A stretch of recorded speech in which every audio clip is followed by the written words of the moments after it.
Hey y'all, I got a surprise today. Y'all don't mind my hair. I just had my ponytail up and it's looking a mess. How y'all doing? Come on in. This is a special edition of co-parenting, and today I have with me, if you're a man, put in a number 1. If you're a woman, put in a number 2. If you're a man, put in a number 1, and a woman, put in a number 2. I see y'all coming in, and say hello and let me know where you're from. So you guys are going to be really, really, really, really, really surprised. I have my youngest son's father here with me today. Say hey. Hey. So I have my youngest son's dad here with me today, which is an unusual event. Yes. But we're going to talk about co-parenting because I believe that I practice what I preach and I live what I teach. One voice of logic and reason. Yes, I try to be the voice of logic and reason. But we were supposed to cut Jermaine's hair today. And most of y'all know that Jermaine is on the spectrum. He's 13 years old and he's nonverbal. And he does not like to get his hair cut, which... Not at all. He didn't get his hair cut today. Not at all. So his hair didn't get cut today. So we're going to talk about co-parenting really quickly. I'm going to let y'all come in. Share. If you're new here, subscribe to my TikTok channel. Hit the subscribe button up in the top left-hand corner. I do believe. Y'all know I'm new at this. She said, hey, sir. Hello. That's Angela. Is that Angela? Hold on. I can't see. Ava. I'm sorry. That's not Angela. That's Ava. Say Hello, hey to Ava. Ava. Hey. So we're going to talk a little bit about co-parenting. So we're at a place right now where we're good. Yes. You would agree? It take a long time to get here, but we're here. How long? Years. It took us a long time to be able to co-parent and to be able to even be in the same room together because we had a lot of dysfunction in our relationship. And y'all know my story, so y'all know his story. So we decided that, well, how we got here basically is Jermaine had a seizure, which brought us closer together because Yes. I had to come to terms that I needed his father in my life because the seizure scared the mess out of me. So I had to actually humble myself. No. Yeah. Right? Yes. I had to actually humble myself to reach out to him to say, I need you to come here to be with me because I can't do this by myself. I'm scared, I'm nervous, and I don't know what to do. Yes. So we weren't always in a good space because emotionally we were immature, Damaged. broken, And still in our feelings. and still in our feelings. See, I'm not speaking for myself. I'm letting the man speak because y'all know I advocate for black men. So how can I advocate for black men if I don't have a certain level of respect for my children's father? So let me see any questions. Good night, family from Atlanta. Hey, Atlanta, but currently in Miami.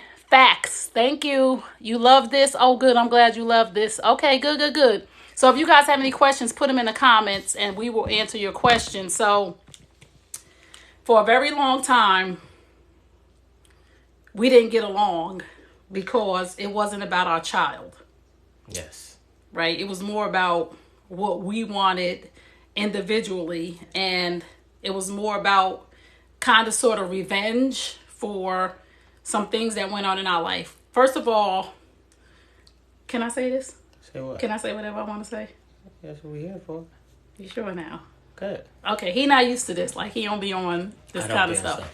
Okay, so first of all, we got together by cheating on our spouses. You good? Yes. Okay.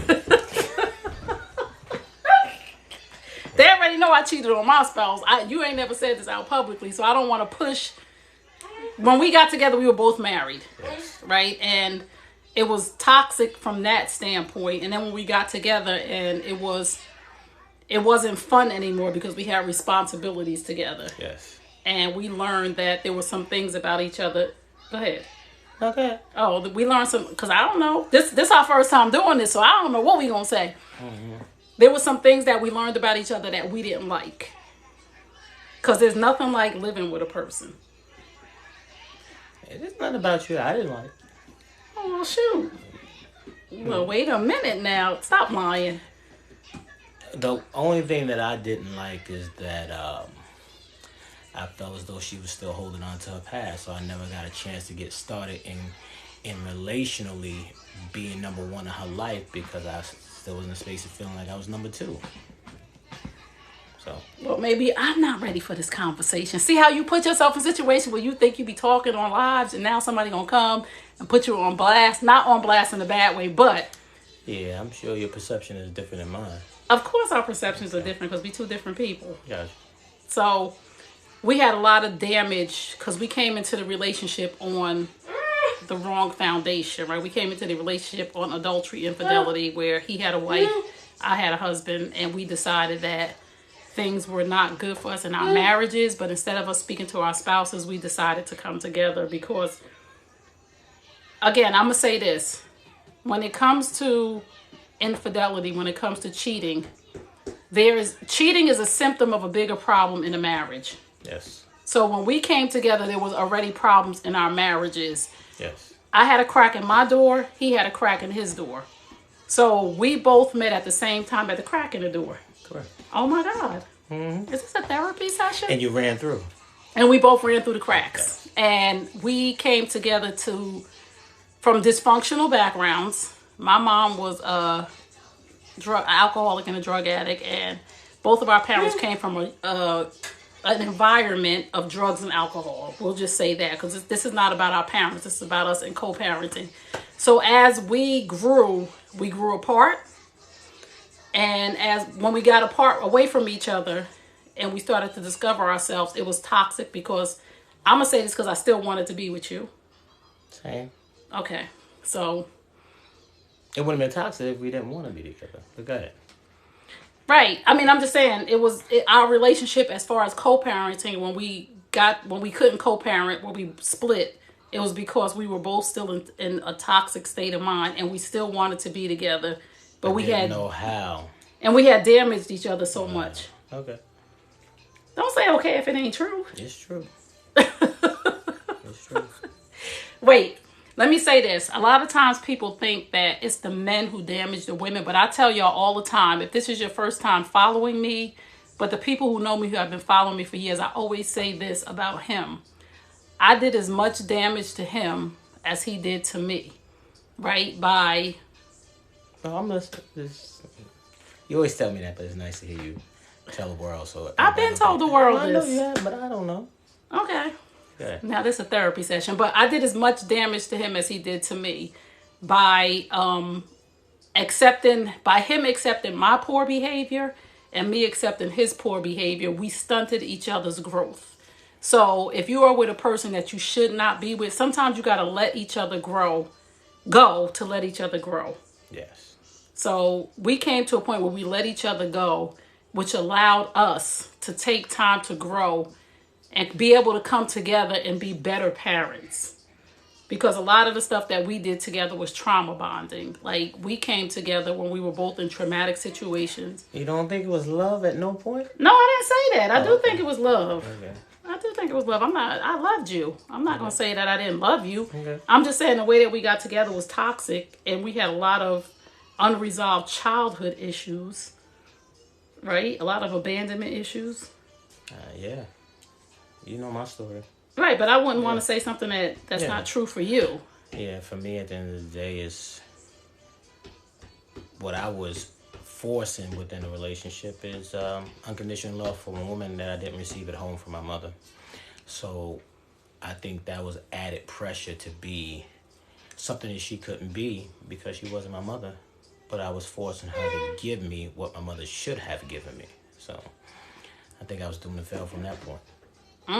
And vice versa. Like, my biological dad wasn't really in my life, and the things that I stayed for when I should have walked away, and I'm sure it was times when he should have walked away, that he stayed for whatever his reasons were.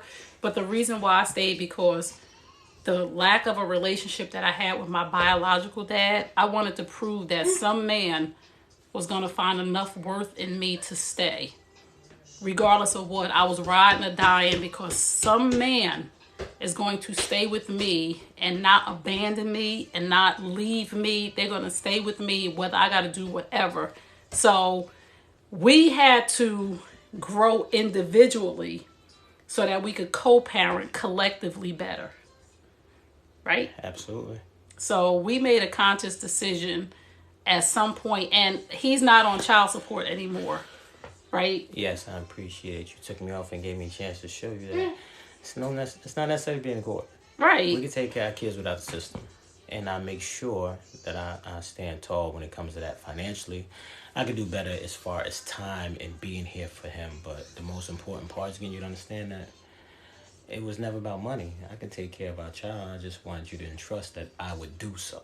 Right. You know. So we made a decision together that we would no longer have the system involved in what it is that our son needs financially. So we're still working on some things, of course, because we're still humans. We still have emotions. But the growth that we did separately, we would have never done if we had stayed together. Because we were more damaging to each other Yes. than we were healthy for each other. But I feel like we're in a healthy space now where we can talk, have conversations, and we're going to have and moments. really focus just on being great parents to Jermaine at the end of the day. That's it. We want what's best for him as opposed to what we want for ourselves. Right. And if you don't know, we have a son who's on the spectrum. He's 13 years old. He's nonverbal. And it's not fair for either one of us to do this on our own. And whatever we can lend to the equation, this is my point. This is my perspective. I have to accept him for who he is. Acceptance is a big thing that had to come into my life. I have to accept him for who he is, whether he contributes financially, his time. I have to trust that that's all that he can give, or that's all he decides to give. And I have to accept that. And I know that my child is going to be okay because I'm deciding to make sure that he's okay. And if his father is healthy and his father's not being pressured, it's better for me, because if I want to put pressure on him and I want to dog him out, it only makes me feel bad. It doesn't do anything for me to make him look like the bad guy. And it's a whole nother level of when you're dealing with a father with a child on the autism spectrum. And I'm not making excuses for him or anything, but it's a whole different level of what a father expects from a son. And you get a child on the spectrum, because a child on the spectrum is totally different than a normal little boy that throws a football, that goes to the barbershop. And it's different for me experiencing autism as a mother than it is a father experiencing autism with a son. Yeah. And as a father, that autism strips you from a lot. And the experience of being a father. And trying to adjust to that, and adjust to the separation of not being in a household, adjust to the fault of the relationship falling apart. It weighed a lot on me, where I really couldn't focus and think straight and make sound or good decisions. So I made a lot of bad decisions out of reactions and feelings, as opposed to what's best for my son Jermaine, when I was really thinking what was best for me as a father, Jermaine. And I think that was the biggest part that catapulted the things continuing to fall apart as opposed to growing. I agree. And I had to totally be in a space of forgiveness. For me, I only control me. I don't control another person. I can't judge another person's, walk. I can't judge the way another person feels. So I had to let go of a whole lot of things, and I had to be aware and say, this is the only thing that you have control over, and you can make this good or you can make this bad. And I'm talking to all of the women out here. I know that we've been hurt. I know that some men have done some things to us, but a lot of men, and this is what I learned about him and any other man that was in my life. A lot of men are doing the best that they can do from what they had, from what they learned. And I always give grace, because I believe a man can't give what he doesn't have. A man can't teach what he never learned. So I had to be okay with that. And I had to let go and say, when it is time for him to come around, when it is time for him to do what it is that he's supposed to do, then that will be instilled in him. Yes. And he'll come when he's supposed to come, and he'll do what he's supposed to do in his time. What's the matter? You okay? What? What happened? You don't want us to talk anymore? No? We talking about you? Yes. So I just wanted to share this moment about co-parenting and just say that really co-parenting is a decision. To have a good co-parenting relationship is a decision that you make. It's not about judgment. It's not about proving that the other parent is wrong. It's not about proving that the other parent is right. It's not about fighting. It is really about peace of mind. And it's really about me, I want to be the best person that I could be at all times. I want to be the highest, best version of myself. And how can I say I'm the highest, best version of myself and advocate for black men and everybody else and not be considerate, empathetic, compassionate to the children of the father of my children? Absolutely. So y'all have any questions? I need my glasses. Hold on. I know this is heavy. Is this heavy? The men have the world on their shoulders. Yes, they do. Mama of daughters with ADHD and ODD here. It's definitely hard. It's whatever works for you too. Yes, it is hard. Amen. Can't do that. Speaking truth. I'm digging this mature parental conversation I'm learning today. Good. Please. Please. Go ahead, G. No, I was just saying this about as we sit and talk about his future and how everything is with him. At the end of the day, you get to a point where you look back and say, what was it all worth, the arguing, the fighting, this and that, whatever, when it's really we wasted so much time. Somebody said, do y'all trust each other? Trust each other as far as what? I trust you. I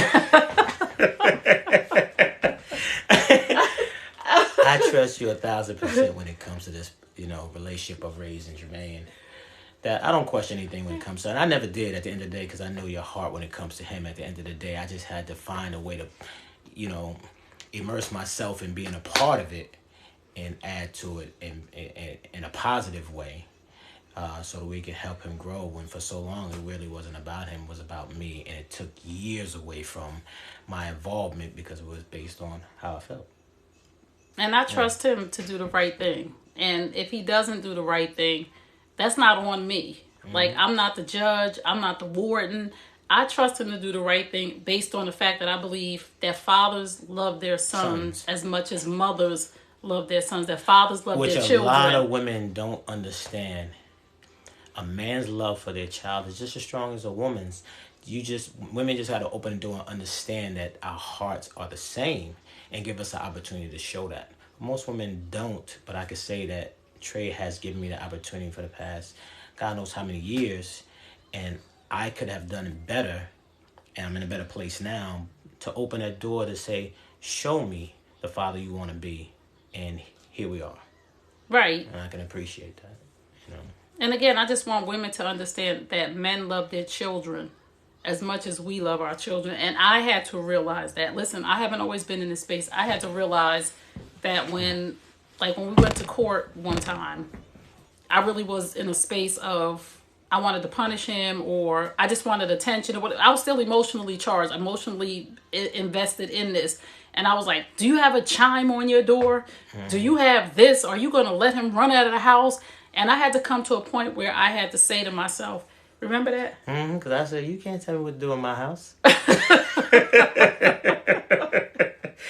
But that's for most of us dealing in a broken home that women want to control. Not, I wouldn't say because I can't speak for her, but you want to control a narrative in my house when I can't control a narrative in yours. Right. So at the end of the day, it should be us coming together, figure out what's best as opposed to dictating how it should be over here because I'm the mother. And correct me if I'm wrong, I think I have more love for him. I think I know more about him. I think I can make better decisions for him when that's not true. If you're not given an opportunity, you'll never know what I can do. Right. And again, as a mother, as the custodial parent, we often think that we have more control, more power. Like we're 75% parent and the man is 25% parent when actually it's 100. Like we're both 100% the child's parent. But I remember those times where I was like, you got to chime on your doors. You better not let him do this. But I was emotionally invested about me. I wanted to be in control of the situation. And then I came to a point in my life where I said, he loves Jermaine as much as I love Jermaine. And why would he let something happen to Jermaine? Like, why wouldn't he watch Jermaine? Like, who? Like, why wouldn't you trust me? Right. That if you left him with me tomorrow, that you wouldn't have nothing to worry about. Right. Well, at that point, I didn't. But now I do because we've spent time together for me to involve you in this is how he takes a shower. This is how he... Because I may not be here tomorrow. So another one of my main objectives is that if anything happens to me tomorrow with our son, I can be comfortable laying in a bed or whatever, that his father knows how to take care of him. That if I'm not here tomorrow, that we're good. And that should be every parent's main concern, that their child has a relationship with the father outside of it. We may not have been good for each other, but in every instance with his older children, he's always been a good father. And sometimes we equate a bad mate with a bad father. And we have to stop doing that to men. Just because he wasn't a good man for you does not make him a bad father to your children. And it's hard for us because our emotions are involved and we wanted to be with this person. We have to separate the two types of love. Maybe the love didn't work out between us as woman and man, but a man's love for his children is totally different. Has nothing to do with that. Right. You know? Let me start some trouble. Y'all think they still getting it in? See, this is why folks be getting blocked. Somebody said that's our business. Women, that's wisdom. So let that man be that. Yes, you gotta let people be who they are. My brother, props to you also. Obviously, you two are a beacon of hope for us parents. Godspeed. We hope we are. Yeah, especially in our community as black people. I mean, it doesn't always have to be anger and fighting. At the end of the day, maturity, you grow. It is what it is. You just live your life the best you can. But doing it in a way where you don't got to hurt nobody in the process of doing it. Right. What if a man does not truly love his child? That does happen. Well, I can't speak from a man perspective, but I can speak from the data that I collected from men. How can you say, what if a man doesn't love his child, and in the same breath say a woman always loves her child? That's your perspective. That I don't think there's any man on this planet that does not love his child. I think that obstacles get in the way. I think that kids get caught in the crossfire of adult business. But I don't know one man that I've come in contact with that does not love his child. That now there's some symptoms of other things that are going on that may reflect that he doesn't love his child. But nobody wants to come to a woman's house to pick up their child and fight. Yeah. Nobody wants to come to a woman's house and pick up their child and have to explain what they're going to do at their house. Nobody wants to explain about their new wife or girlfriend, because it's not your place to police that man when you do what you want to do. I don't have to call G and say, oh, I'm going to cut Jermaine's hair. So why do I think that he has to call me and say, I'm going to cut Jermaine's hair? Hello. There's Jermaine. Yes? What you want? Daddy will get it. We'll see what he wants. So we're going to wrap it up in a second. Sis, hug Jermaine for me. He has amazing parents. Thank you. Somebody displays and shows love different. Who are you to judge that other people's love? How old were you guys when you got together? When we left our marriages, I was 30. We were 30 and he was 20. I was 30, he was 28. I'm talking about a man that is physically harming his child, ER nurse. Oh, okay. Well, that's a whole different topic. Hope you don't mind. This white dude appreciates the conversation. Oh, white people are welcome. Listen, this is not about color. That was well spoken, my brother. Thank you guys so much. Great maturity. Thank you. There's no way to know that. So when the nurse who said, what if it's a person that does not love their child? There's a lot of men, and I'm sure, and I can't speak for men all over the world, but I know that there's a lot of ER nurse and seeing trauma. I watched this movie last night called The Shack. And it really opened my eyes to, sit down. There was a young boy who killed his father in this movie, right? He poisoned his dad because his dad was beating his mom, right? And if you didn't watch The Shack, go watch The Shack. The young boy poisoned his dad because his dad was beating his mom, and he didn't feel like he had power to help his mother. And in the end, during the movie, close to the end, the Holy Spirit showed the son that his father was abused. Right, that his father was abused by his father. So it was a cycle that was going on, and forgiveness needed to be had. So those people that come to the ER room that don't love their kids, that are beating their kids, I'm sure there's a story behind those men. Not that we're excusing their bad behavior, because they 100% need help. But when we start to judge people based on what we see and not knowing their history, that's a problem. Like, G has his own history. I have my own history of growing up, of being in dysfunctional homes and single parent homes, and things that happened to us that trickled into our lives. thank God that in our older years, there's so many more resources than our parents had that we could go to therapy. Go ahead. Yes, and just live the life that we always wanted to be. More importantly, live the life as a father that I wish I had when I was a kid. And that's all I want to do at this given day. When I was a child, what type of father did I want to have? And I want to be that person at the end of the day, and that's all we want to do. And what's more important than anything else, you think about it, every kid wants to see their parents get along and work together on their behalf, as opposed to, taking stabs at each other for the rest of their lives. Right now, it's just about working together on the behalf of Jermaine, so at least he could see something functional or decent in his life when it comes to his parents at the end of the day. Because that's what including myself, when I was young, what I wanted to see in my parents, I never got a chance to see. Wow. Never got a chance to see. Wow. The name of the movie is The Shack, and it's on Netflix. It's on Netflix. But I just wanted to come on here with him tonight while he was here.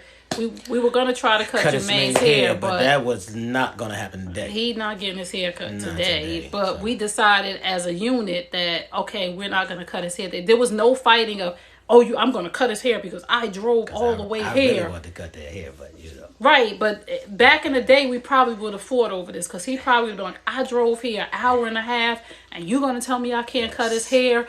But we made a decision together that we tried. This is not working.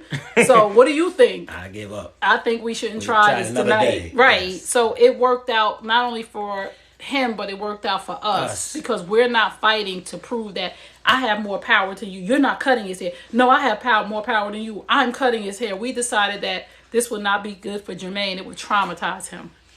It just feels good to work together and not be in a bad space, that we can look at each other and really try. Because at one point, one point, we really could not be in the same room. No. Like, we really, it was like, I'm never going to talk to this ninja again. I don't need him. I don't care. He don't have to come around. He's this, he's that. And it was just all about me, and my feelings and my emotions. And it wasn't about Jermaine. I'm here. I ain't going nowhere. Just give Daddy some room to put his foot in, or put his time in, or put some energy in and show you what I can do. Open that door and allow me to be a dad. That's all I've asked for. And this was a conversation that we had after Jermaine had a seizure. And I called him and I was like, you know what?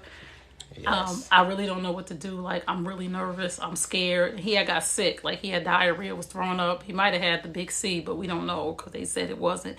But he said, I just don't know what to do. Just tell me what to do. Like, how can I help? And that was like eye-opening to me that he really just wasn't helping, because I really wasn't telling him how to help. He's like, if you just tell me what to do, what he needs, and how to help, I'll do whatever. So for the women on here who are trying to co-parent and you're not telling the other parent what it is that you need, he may not know. Like, you may have to open the door, and I had to let him know, like, I need you here with us because I'm scared. I can't do this. I don't know what to do. I'm nervous. I got PTSD. I'm anxious in the middle of the night. And at night, I will call him and be like, hey, I think he's breathing funny. He's like, okay, you need to calm down. Yes. But I really, really had to humble myself. Hold on, guys. My alarm went off. I really had to humble myself. To let him know, like, I need you. Like, not Jermaine needs you. See, that's the difference. Jermaine does need him. Mm-hmm. We need him but I need him. And I had to humble myself to say, you need him, fool. You over here struggling by yourself when you could really just make a phone call to say, can you come over so that I could sleep for a couple hours? And I go to his house and he takes care of Jermaine and I stay and I get to sleep and watch his Netflix series. I don't really watch TV, but I've seen some good Netflix series because he'll just put it on and be like, whatever he needs, I'll get it. So I can go to his house and I can just sit on the couch for the whole entire weekend. And it's no hanky-panky. It's no ulterior motive. Nothing. It's us parenting and him saying, you sit there, because we're comfortable when both of us are present with Jermaine. Yes. It's a different feeling when we're both with him. Yes. I'm there and I know that Jermaine is safe and I can relax, and he cooks good Brussels sprouts. Yeah. But anyway, that's a whole nother topic. But he cooks and then he takes care of Jermaine while I'm just sitting and doing nothing. I have a heating pad. My feet are up. He's like, do you need anything? And it works. Yes. So that's all. That's our spiel for the night. Oh, wait a minute. Let me read some of the comments. Please go on another platform and teach other people these skills. Your son needs him to teach him to be a man. Lotus, exactly. And I know that. This sounds like a fairy tale. No, this ain't a fairy tale. This is real life. This is two grown-up people who got together, who were toxic, broken, manipulative, mad, mean, upset, that decided to say I had enough. Right. We grown.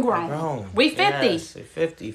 51. 51 and 50. I'll be 53. We grown. Like, we like this. There's no reason for us to fight. There's no. Why are we arguing? Why are we fighting? Who's getting anything out of this? Nobody. Yes. You're saying my name wrong. Oh, I'm sorry, Lou. I'm sorry, Lou. L-O-U, Lou. My bad. People be like, don't be saying my name wrong. Thank you, Lou. God bless y'all. Keep doing what you're doing. We gonna do this till the wheels fall off. Why aren't you two together now? Because it's about just being parents, co-parents. Right. It's not about relational. It's about you're his mother, and you're a great mother, and I try to be a great father. But for once, over this course of time, that we actually put those titles to work. Right. Right. Go ahead. When it's about relationship, it's taken away from being that, and it's about just being great parents to him. Right. We're not focused on our own emotional needs. We're more focused on our son, because during the course of all of this, we needed to get healthy, because for me, I really didn't want to really date anybody or anything. I just wanted to be emotionally sound for who I am, so that when we came back together for our son, that's what was important. And we're not together now because we're just choosing to co-parent effectively right now. And we don't want anything to get in the way of that. Co-parenting. Just because people co-parent don't mean they got to be sleeping together. Yes. Yeah, but you have an ex who actually cares to help you. Not all are like that. Right. And he wasn't always like that. Not to throw you under the bus. He wasn't always like that and it wasn't because he did not want to help me. It's because the space that he was in, from his brokenness, from his childhood, from the things that he needed to go through and the things that he needed to work on. So it took time for him to get in the space that he's in right now. It stood in the way of me being mentally or emotionally available to do what I'm supposed to do as a father. Right. And I had to put that aside to realize it's not about Trey. It's not about me. I got to put those two people aside for him. Right. That's what it was. So the person that you're with, but you have an ex who actually cares. Again, the person that you're with actually cares. They're just not in a healthy space right now. And you have to have grace and mercy in order for that person to get into that healthy space. I had grace and mercy when I let go, right? I really had to let him process his pain of our breakup, first of all. And you can't tell people how to process the pain of a breakup. Yes. So I had to let him process his pain of that breakup, because I don't know what's in his head and I don't know how he was feeling. I just know how I was feeling. And I know that I allowed myself to process the pain. And we had to take some time apart from each other to really just focus on ourselves, right? So I was in a space of judgment too, of, well, you got a man that really wants to help you and this and that, until I released him and said, he's doing the best that he can do with what he knows and what he's learned and how he's feeling.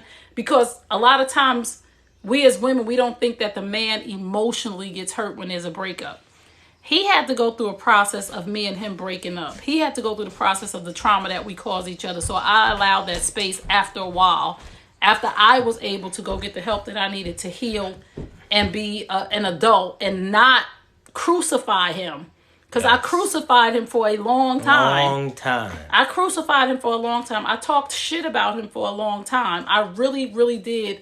And when I got to a space of where that wasn't important for me anymore, where I had healed and I wasn't really emotionally invested, where I wanted to stab him or get a reaction from him, things began to get better for us. And it took years. I want everybody to understand, this was not an overnight process. It took years for us to actually even be able to be in a room together, to go play basketball with Jermaine together, to take Jermaine swimming together, to actually be in each other's homes and there not be any arguing or any discord. It took us years, but it's possible. Yes. If you And his behavior, let me say this, his behavior, how I react has nothing to do with his behavior. It has everything to do with the content of my character. I should be the best, highest version of myself no matter what G is doing. And for so many years, I would blame him. He did this and he did that. No, I was being who I wanted to be. And until I got to a space of, I want to be fair, kind, and just to him like everybody else, that's when things started to move in a positive direction for me.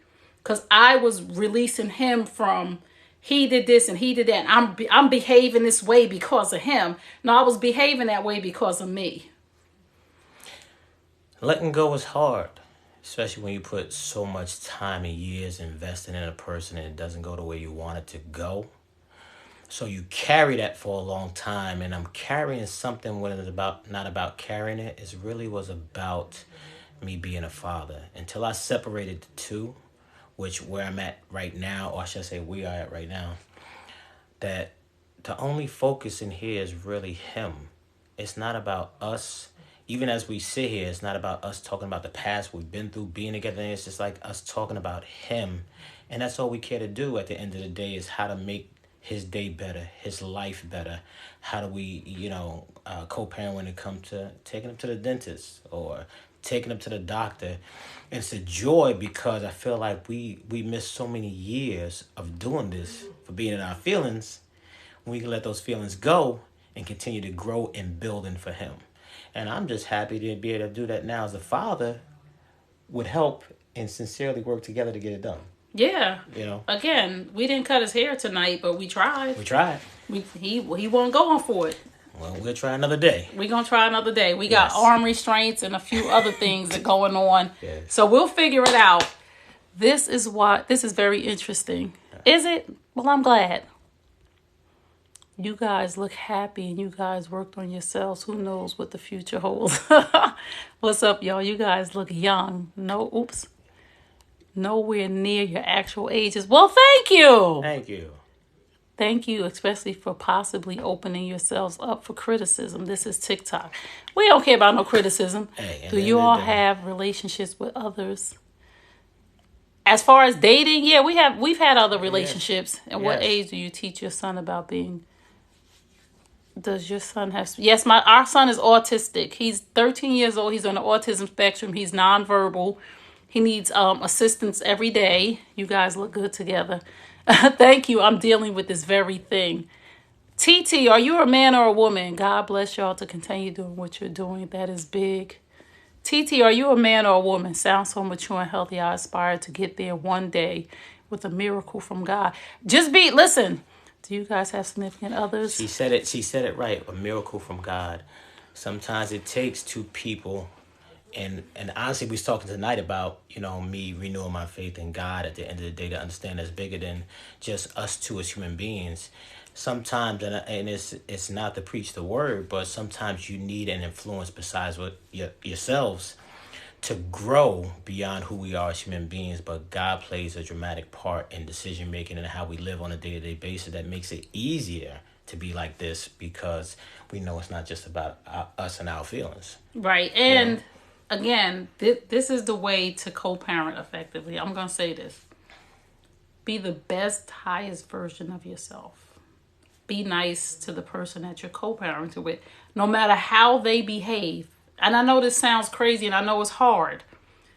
Be the best, highest version of yourself and be nice. Be cordial. I'm not saying you got to go have dinner. Just be cordial to the person who you're co-parenting with. Don't yell and scream at them. Don't have these expectations that you control. You better not have nobody around my kids. And you better not do this. And you better not go cut her hair. You better not take her hair to get her hair done. You better not cut his nails. You better not stop being it, trying to be able to control a person who is 100% that child's parent, just like you are. Preach. And I promise you, it'll get better. Like, stop trying to tell a person what they could do with their kid. And I'm not saying, like, if it's a big decision, like you're going to put a perm in a little girl's hair or something that's extra, of course you guys should have that conversation.